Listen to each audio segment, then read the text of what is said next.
부활 후에도 여전히 남아있는 마음의 짐. 그러니까 도마는 의심을 하고 예수 그리스도 예수님의 옆구리에 손을 넣어보고 자기가 확인하기 전에는 믿지 못하겠다라고 했어요. 근데 베드로는 예수님이 붙잡힌 날 밤에 예수님께서 말씀하셨어요. 내가 닭이 울기 전에 나를 3번 부인하리라. 근데 실질적으로 3번 부인을 합니다. 어찌 보면 도마보다는 베드로가 마음의 짐이 더 무거웠어요. 왜 베드로는 그랬냐면 자기는 다 예수님을 버려도 자기만큼은 버리지 않겠다라고 호언장담하고 큰 소리 쳤던 사람이잖아요. 근데 예수님 죽음 앞에 갔을 때 무너졌잖아요.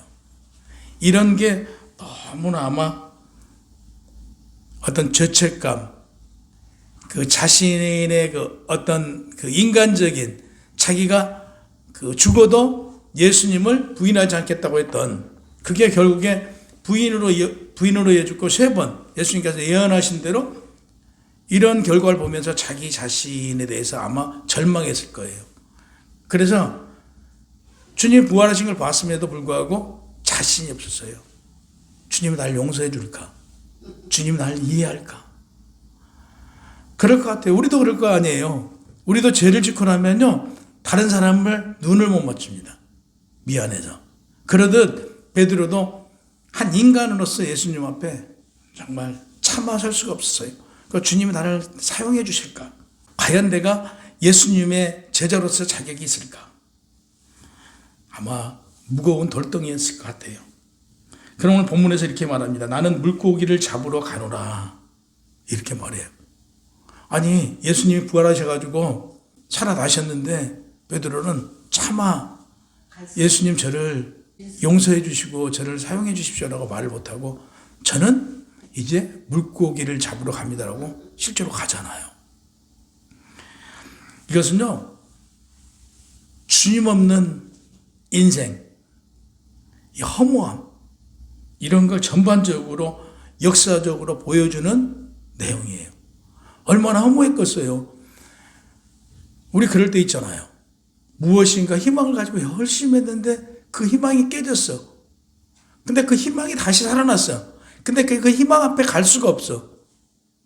자신이 없는 거예요. 이런 거예요. 베드로도 자신이 없어. 예수님 앞에 갈 수 있는 상황이 못 돼. 자기 자신을 돌이켜보니까 얼마나 큰 죄를 졌어요. 가지를 못하고 있어요. 아마 역사적인 장면을 오늘 말씀에 넣었어요. 그때 해변에 들려오는 음성이 있어요. 예수님으로부터 오른편으로 던지라. 실질적으로 그물을 밤새 고기를 잡으러 가서 그물을 던졌는데 고기가 안 잡혔잖아요. 근데 예수님께서 오른편으로 던지라 그러니까 오른편으로 실질적으로 던졌어요. 이때요 성경을 보면요 뭐라고 나와 있어요? 153마리. 이 153마리 큰 고기가 잡혔어요. 그래서 그물이 터질 것 같았잖아요. 이게 들 올릴 수가 없어요. 얼마나 큰 고기로 이렇게 잡았으면 그랬을까요? 베드로가 주님을 보고 해변으로 배에서 뛰어내리잖아요. 근데 주님이 여기서 굉장히 중요해요. 주님은 숯불을 피워놓고 생선과 떡을 굽고 계셨어요. 주님이. 여기서 숯불이 나와요. 성경에 숯불은 2번밖에 안 나와요. 역사적으로 보면 요한복음에 숯불이라는 단어가 딱 2번 나오거든요. 베드로가 주님을 부인했던 대제사장들 뜰에 그날 예수 그리스도가 십자가에 못 박히기 전에 잡혀간 날 심판 때 그 뜰에 뭐가 있었어요? 이 숯불이 있었어요. 이때 베드로가 그 숯불 앞에서 부인을 해요. 부인을 했어요. 그리고 오늘 갈릴리 해변에서 무엇이 나와요? 숯불이 나와요. 그러니까 당신은 부정했던 숯불이 나오는데 오늘 본문에서는 하나님이 그를 용서해주고 이해해주는 이 숯불로 나와요. 그러니까 베드로 입장에서는 그 숯불 앞에서 자기가 부인했기 때문에 이 숯불이 가장 어떻게 보면 부정하고 싶었고 이걸 보고 싶지 않는 상황이에요. 그런데 예수님께서는 이걸 제안을 해요. 숯불을 피워놓고 그 앞에서 물고기와 떡을 굽고 있어요. 이걸 본 베드로는 얼마나 양심의 가책을 느꼈겠어요. 말로도 못 올 상황이 된 거예요. 예수님은 그 숯불 앞에서 다시 만나준 거예요, 베드로를. 여기서 이 숯불은 정죄불이 아니에요. 용서해주는 따뜻한 사랑의 불이고 조반에 밥을 굽는 불이에요. 그러니까 우리 생명이잖아요. 생명의 불이에요. 그래서 주님은 너 그때 왜 그랬냐고 묻지 않았어요. 와서 밥을 먹으라. 이렇게 불렀어요. 지친 제자들이 아마 달려가서 먼저 막 먹었을 거예요. 근데 베드로는 어떻게 정말 미안하고 창피하고 자신이. 여기서 베드로는 자신을 되돌아볼 수 있었어요. 하지만 여기서 뭐가 되냐면요, 회복이 일어나요. 회복이. 너 왜 그렇게 했니? 너 그때 잘못했지 않냐? 이런 말 한마디 안 해요. 이게 사랑이에요. 하나님의 사랑.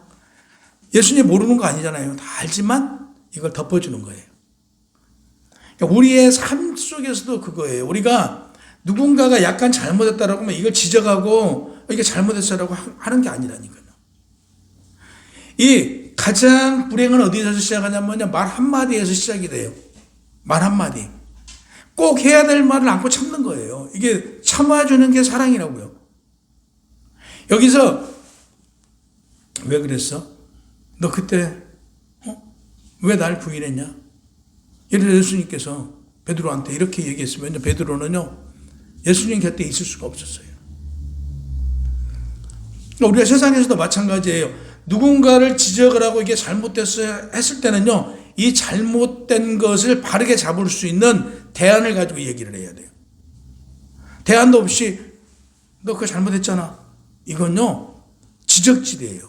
하나님의 자리에 올라가서 하나님도 아닌 자가 하나님인 척 하는 거예요. 이런 거 하면 안 된다 이거죠. 그러니까 예수님은 오늘 보세요. 한마디도 안 해요. 와서 먹으라. 스스로 느껴요.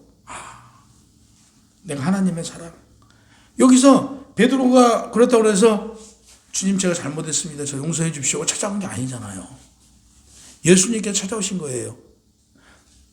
첫날 예수님께서 첫날 보이셨던 곳이 다락방에서 먼저 보이시고 두 번째 지금 여기에요. 그 예루살렘에서 처음 보이고 두 번째 보인 게 갈릴리 바닷가란 말이에요. 갈릴리 바닷가에서 누구를 데려갔어요? 처음에요? 갈릴리 바닷가에서 제자들을 다 불렀잖아요. 베드로도 갈릴리 바닷가에서 부른 거예요. 그래서 예수님이 어디로 나타나신 거예요? 갈릴리 바닷가에. 이게 첫사랑 회복이에요. 처음 예수님을 만났을 때 그 지점에서 회복시켜주는 거예요. 우리도 마찬가지예요. 우리가 믿음이 어떤 문제가 생겼을 때 우리가 언제로 돌아가자고 그래요? 예수님을 만났을 때 그때 첫사랑으로 돌아가자. 그때 처음으로 돌아가자. 이게 회복이에요. 회복. 그래서 우리도 늘 우리 자신이 무슨 문제가 있고 내가 믿음이 떨어질 때는 무엇을 봐야 된다고요? 내가 처음 예수님을 믿었을 때, 내가 하나님을 믿었을 때 그 기쁨, 하나님이 날 용서해 주시고 너는 내 아들이다, 너는 내 딸이다라고 인정해 줄 때 그때를 생각해 보자고요. 이걸 말해요. 이 베드로도 얼마나 기뻤는지 몰라요. 잘못을 저지르는데 다 알고 계신 예수님께서 말 한마디도 않고 와서 밥 먹어라. 오늘 16절, 17절에 오늘 본문을 보세요. 내가 나를 사랑하느냐라고 물어요. 이게 좀 밥 먹고 나서 예수님이 베드로에게 묻는 거예요. 여기서 중요한 게 있어요. 요한의 아들 시몬아, 그러죠. 그럼 요한의 아들 시몬이요. 베드로라는 이름을 부르잖아요. 베드로는 반석이잖아요. 반석, 든든한 반석인데 반석이라는 이름을 쓰질 않아요. 이미 요한이 반석처럼 서 있지 못하고 이미 깨어졌잖아요. 그래서 반석이라는 이름을 쓰지 않고 요한의 아들 시몬아, 내가 이 사람들보다 나를 더 사랑하느냐. 베드로가 예수님을 몇 번 부인했어요? 세 번 부인한 걸 똑같이 3번 물어서 회복시키는 거예요. 다시 얘기해서 베드로의 마음의 상처를 치료해 주는 거예요. 베드로는 처음에 예수님께서 베드로한테 물어요. 요한의 아들 시몬아, 내가 나를 이 사람들보다 사랑하느냐? 베드로가 예, 우리 주님께서 다 아시지 않습니까? 제가 얼마나 주님을 사랑하는지 우리 주님은 다 아십니다라고 대답을 해요. 또 물어요. 요한의 아들 시몬아, 너는 이 사람들보다 나를 더 사랑하느냐? 똑같은 대답을 해요. 예, 제가 주님을 얼마나 많이 사랑하는지 주님이 다 아십니다. 이렇게 얘기해요.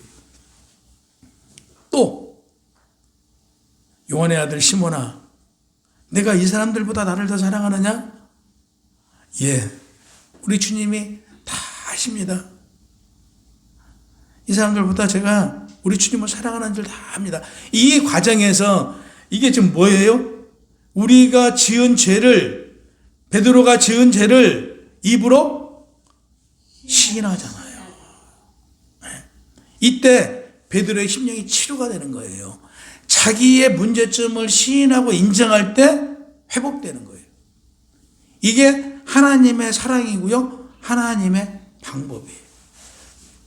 그러면 우리 베드로가 지금 이렇게 한 것만 보고 성경에서 예수님께서 이렇게 하셨어요. 그러면 우리는 세상에 나가서 이대로 우리도 적용해서 이렇게 살아가는 거예요. 이렇게.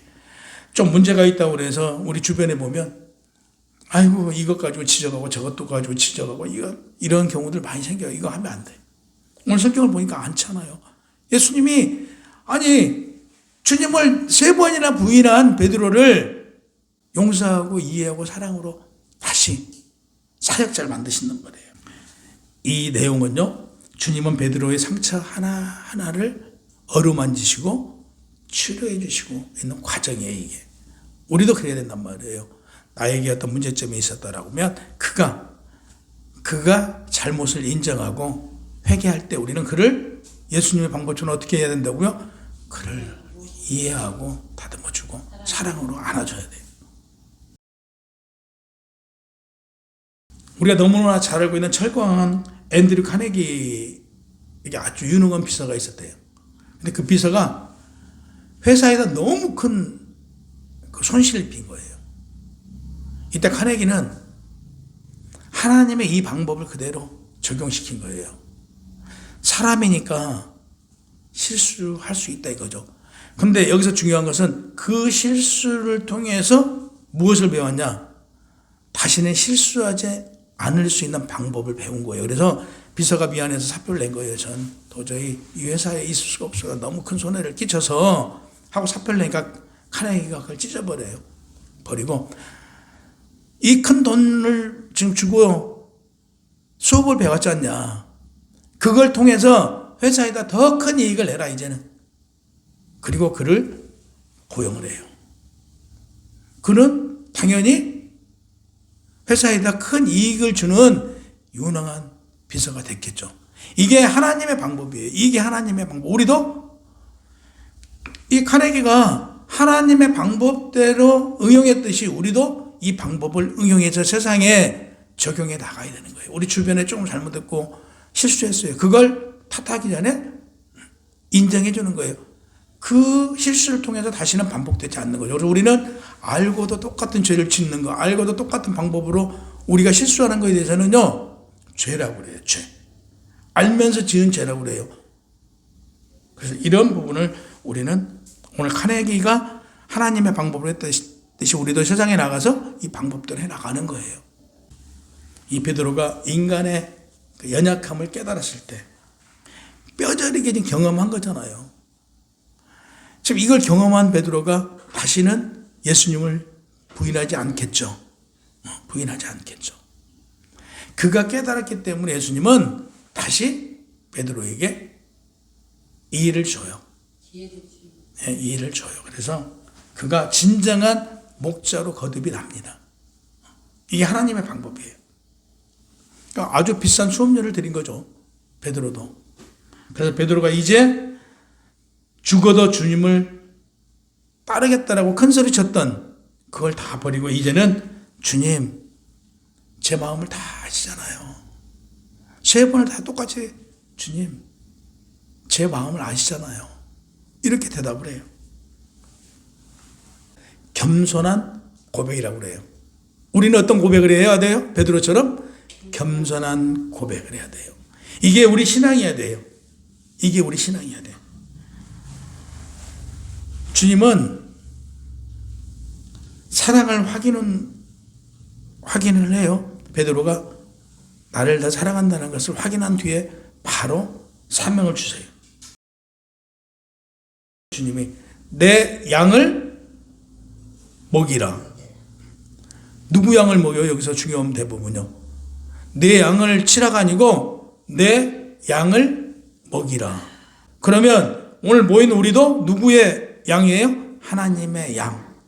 그러면 하나님의 양을 치는 양치기에 저는 불과해요. 그죠? 우리는 하나님의 자녀예요. 우리는 하나님의 양이에요. 그래서 교회 안에서 어떤 직분이나 어떤 위치는 권력이 아니라 섬김의 자리다. 섬김의 자리. 소중한 양을 잠시 맡아서 그 양들을 잘 양육하는 게 교회 직분자들의 해야 될 일이에요. 그게 직분이라는 거예요. 주님을 부인했던 베드로, 그 입술로 너희가 십자가에 못 박힌 이 예수를 하나님이 주와 그리스도가 되게 하셨느니라고 지금 고백합니다. 실패했던 어부 베드로가 이제는 반석, 베드로라는 자기 이름처럼 이제 교회를 반석 위에 세우는 역할을 해요. 여기서 하나님의 그 큰 사랑이 베드로가 하나님의 양을 치는 자로 바뀌는 거예요. 우리도 베드로처럼 마음의 숯불 앞에서 예수님을 부인했던, 지금도 우리가 예수님의 뜻에 합당하지 않는 삶을 살아가는 경우가 있어요. 있어요. 하나님 앞에 부끄러운 일을 할 때가 있어요. 그렇지만 우리는 어떤 게 있어야 된다고요? 다시. 오늘 갈릴리 바닷가에서 예수 그리스도가 누구를 위해서? 우리를 위해서 숯불을 펴놓고 고기를 굽고 떡을 굽고 우리를 불러주고 계신단 말이에요. 그분이 나타나신 게 베드로에만 나타난 게 아니고 누구를 위해서? 우리를 위해서 우리에게 지금 오늘 또 함께 하신단 말이에요. 우리와. 우리한테 물어요. 네가 나를 사랑하느냐? 어떻게 대답하실 거예요? 베드로가 그랬잖아요. 주님, 그러하이다. 내가 주님을 사랑하는 줄 주님께서 아시나이다 라고 그랬어요. 보세요. 본절 한번 따라서 해보세요. 그러하이다. 내가 주님을 사랑하는 줄 주님께서 아시나이다. 이게 우리 고백해야 돼요. 실패는요, 우리는 실패할 수 있어요. 근데 그 실패가 끝이 아니에요. 그 실패를 통해서 부활하신 주님을 만나면 실패 자리가 아니고요, 사명의 자리로 바뀌어요. 회복의 자리로 바뀐다고요. 우리가 이런 고백을 했을 때 우리의 심령은 회복되어진다는 사실이에요. 그래서 우리는 회복돼야 돼요. 늘 회복돼야 돼요. 도마의 의심이 확신으로, 베드로의 부인이 네, 사명으로 회복되었잖아요. 예수님께서 실패해서 사명으로 회복시켜줬어요. 베드로를. 우리도 역시 마찬가지 실패할 수 있다고요. 우리도 부인할 수 있단 말이에요. 이런 걸 우리가 입으로 시인하고 주님, 저는 주님을 사랑합니다 라고 고백했을 때 우리가 주님의 일을 할 수 있고 주님께서 우리에게 능력을 더해 주신단 말이에요. 이걸 우리는 알아야 된다고요. 그래서 우리는 실패가 아니라고요. 실패를 통해서 우리는 뭘 경험했어요? 학습을 했단 말이에요. 다시는 반복하지 않는 주님께 나갈 수 있는 길을 배운 거라고요. 그 길을 가는 게 우리 성도들이 해야 될 일이다. 장담하지 말래요. 장담해가지고 실패했어요. 베드로가. 근데 베드로는 오늘 고백에 도마에게 찾아오신 주님, 베드로에게 찾아오신 주님, 그 주님은요, 우리 과거의 부끄러움, 이걸 다 치료해 주셨단 말이에요. 그래서 우리가 과거에 지은 죄 때문에 그 죄 속에 우리가 갇혀 있어서는 안 돼요. 입으로 시인하고 예수님께서 우리 죄를 도마와 베드로에게 사해 준 것처럼 우리도 사함을 받아야 돼요. 그래서 우리 믿음이 처음 주님을 만났을 때처럼 늘 회복돼야 돼요. 우리가 입으로 시인했을 때 우리 주님은 베드로에게 했던 것처럼 우리의 심령을 회복시켜준다는 사실이에요. 그래서 우리는 이 한 주간도 과거에 매여 있지 말고요. 우리 주님은 이미 우리 심령 속에 찾아오셔서 우리와 함께 하시면서 우리 죄를 우리가 입으로 시인했을 때 이미 용서를 해 주셨어요. 용서받은 우리는 이제는 다시 주님께서 베드로에게 사명을 주신 것처럼 우리 각자에게 주신 사명이 있어요. 그걸 잘 감당하시는 이 한 주가 되시기를 주님의 이름으로 축원합니다.